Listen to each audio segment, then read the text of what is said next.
Alright guys, here we go then. Okay, here's the Mark 6 truck. It's working great.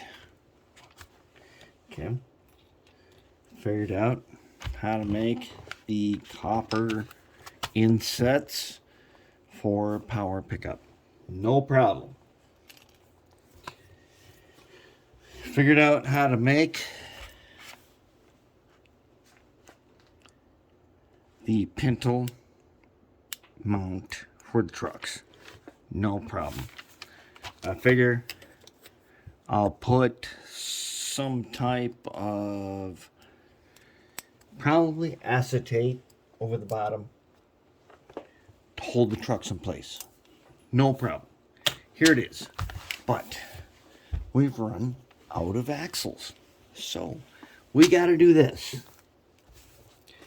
So here it is. I'm going to draw it out. Lab book, locomotive, lab book, right? All right. So here we go. So, 2 layout trucks. Which now we got, since we can't find a good source of these trucks for less than $2 a piece, which is not in our price range, we got to do this. Here's how it works. So, put a dot right there. All right? There's our dot right there. All right? Now, here's the thing. The gears, you can take, and if you already have the gears, you can take them on a piece of something like a bulletin board cork, right? You put the gears on there, and I got gears now. I got plenty of gears, and you're going to be making these kinds of things, basically triangles like that, right? You're going to be making these kinds of triangles. Let's zoom in a little bit. All right. Okay, so you're going to make in these kinds of triangles. But that's not the important thing. Okay, so this kind of triangle connects to the guy down here. All right? That's not our thing. Our thing that we're going to do is, because this triangle math can be solved, we can solve that triangle math without any troubles. What we need to do is take gears and not just solve triangles and stuff. We need to be able to take any gears. Okay? Remember this. Small gears, high speed. Big gears, low speed. That's what we want to know. All right, so what we got to do then is we got to get these triangles. Let's say it's this, right? Those 3. Okay.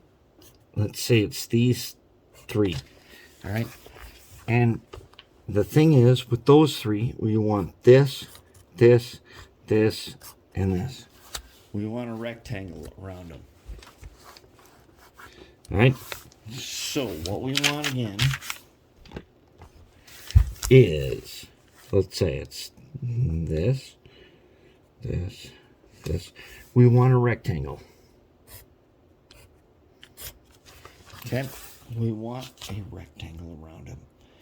So if we can get that rectangle, we can lay out gears in any way we want, like that. Okay, we're not trying to get that. We're trying to get something over here. General theory of gears. Okay, general theory of gears is the axle on the gear, the midpoint of every gear. Let's say it's there. All right. Now, we can make the axles closer or farther apart. let's say we're going to make it this far apart. That's 1, 2. 1, 2, 3.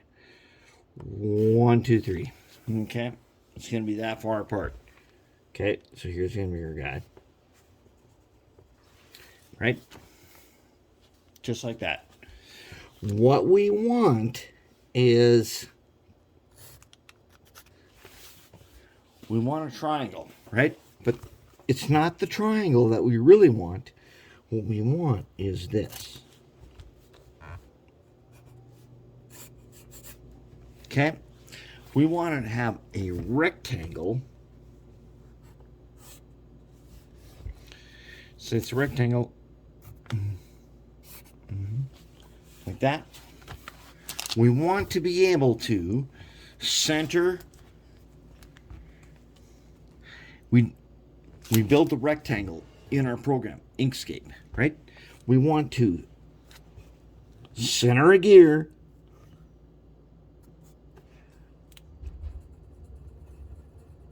like that, and then we want to justify right and left these gears like that. That is how we do it. And that's the general gear formula, which we're going to use. As good as the Mark 6 is, and it's good, not only that, we were able to make copper pickups. Still not good enough. And we need to get this thing squared away. If we can get this thing squared away by end of the day tomorrow, we'll be set. That's how it goes.